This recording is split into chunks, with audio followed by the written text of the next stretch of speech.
the dating app. The clock on Sarah's laptop marked 3 a.m. when the advertisement appeared, a deep crimson banner that seemed to pulse with its own internal light. Desire, DNA-powered matching for the elite. She might have scrolled past it any other night, but the divorce papers sitting unsigned on her desk had a way of changing priorities.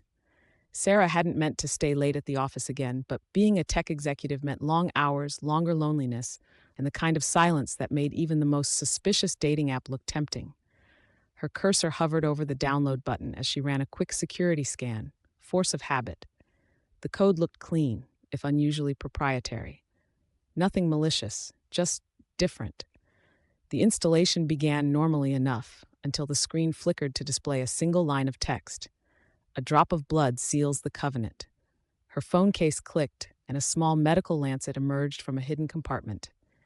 Sarah's cybersecurity instincts screamed, but curiosity, and perhaps something darker, won out. She pressed the lancet to her finger, watching as a single drop of blood fell onto the screen. For a heartbeat, she could have sworn it sank into the glass. Profiles cascaded across her screen immediately, each one impossibly perfect. Michael, a neurosurgeon who quoted from her private journal. James, an entrepreneur who knew every obscure film she'd ever loved. Diana, a musician whose melodies matched the ones Sarah heard in dreams. The matches were flawless, too flawless. "I know what you did in Singapore," Michael's first message read. Sarah's blood ran cold. The Singapore incident was buried under NDAs and corporate settlements, encoded in legal vaults that made government cryptography look amateur.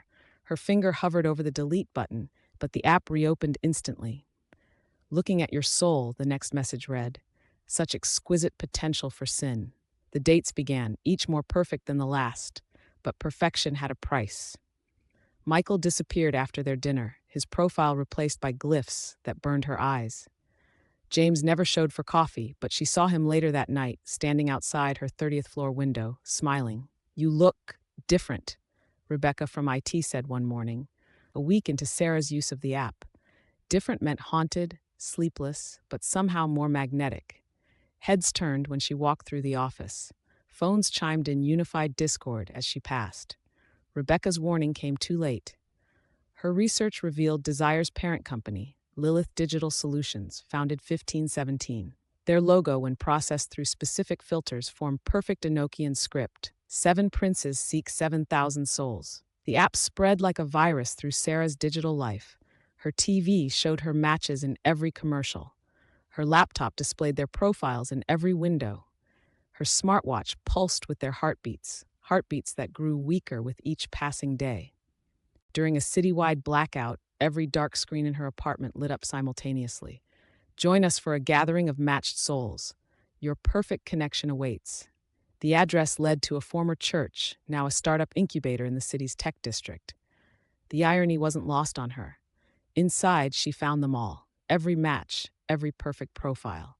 Their faces glitched between beautiful masks and something ancient, something hungry. Phones floated in the air around them, screens displaying trapped souls endlessly swiping through an eternal digital hell. "Your DNA was the perfect key," Michael said, his face now a cascade of shifting pixels. "We needed someone who understood code to help us modernize. Soul harvesting must evolve with the times." Around him, the other matches nodded in impossible synchronization, their features melting into streams of corrupted data.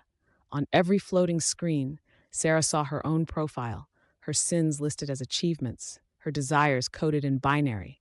Her blood had sealed more than a terms of service agreement.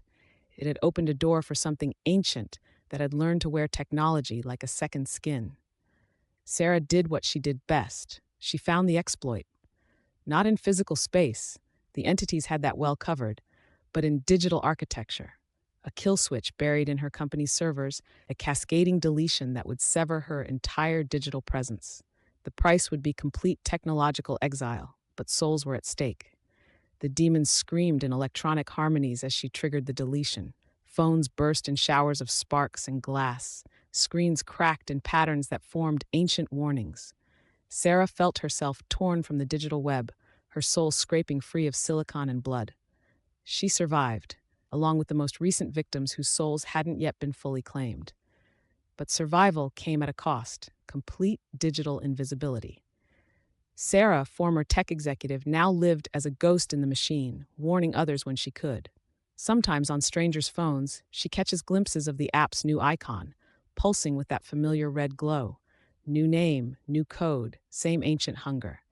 And in brief reflections on darkened screens, her old profile still searches for matches, swiping right in the depths of digital hell. DNA-powered matching for the elite. Find your soul's true desire, now with improved privacy features. The covenant endures. The downloads continue, and somewhere in the dark web of ancient power and modern technology, seven princes are still searching for their perfect matches.